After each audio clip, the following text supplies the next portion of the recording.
Nagbabalak ka ba na mag-ride sa may dinadyawan di Bacalao Aurora ngayong 2025? Possible na ba ang daan papunta dito? Ano nga ba ang mga posible mong makita kapag nagpunta ka rito? And for today's video nga mga kus ay sinadya kong magpunta sa bayan na ito. At ito nga ang mga nakita ko. Ilang buwan na rin kasi ang nakalipas mula nung naglandfall yung napakalakas na bagyo ng 2024. Pero tignan mo ngayon, kitang-kita pa rin hanggang ngayon yung iniwan niyang bakas. Sobrang nakakalungkot at nakakatakot pala yung mga nangyari dito noon. Gaano kalakas yung bagyo? Kayang-kaya lang naman pumatay at magpatumba ng puno ng buko. Kagaya nito mga kuys, halos lahat ng puno ng bukong makikita mo sa bayan na ito ay ganito ang itsura. Yung isang buong compound na pinagche-check-inan namin noon, as in na wash out pala. Madaming cottages at mga kubo dito dati, pero as in walang natira mga kuys. Tara, panoorin mo ng buo ang video ito at ikukwento ko sa'yo.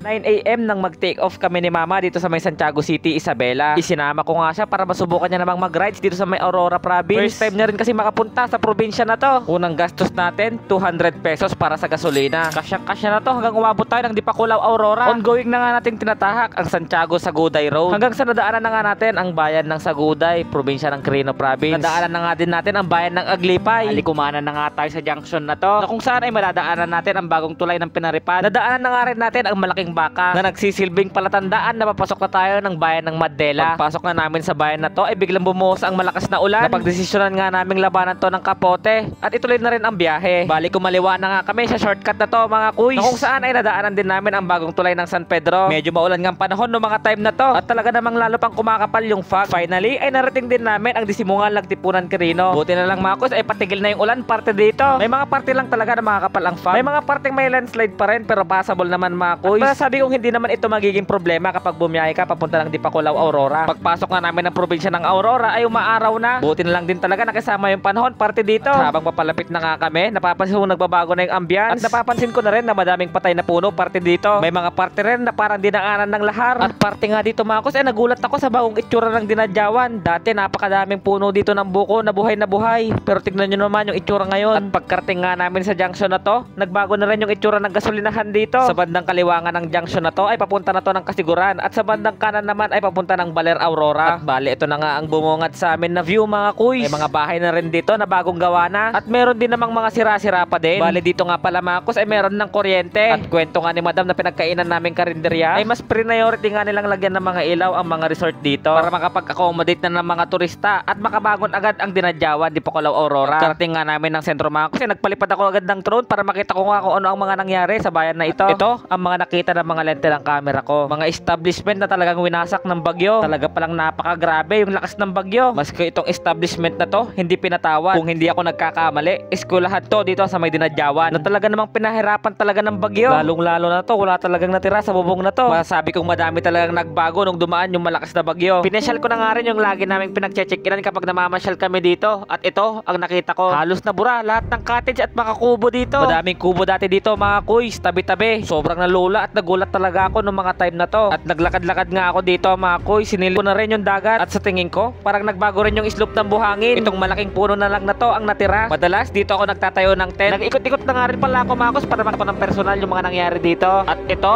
ang mga bumungad sa atin, mga establishment na gawa na. Meron din naman yung mga ginagawa pa lang. At dito ko na pala tatapusin ang aking kwento. At kung umabot ka sa part ng video na to, ay pwede mo bang i-comment kung taga saan ka? Para malaman ko naman kung hanggang saan umabot ang video na to. At kung sakali man na hindi ka pa naka-follow, ay baka naman.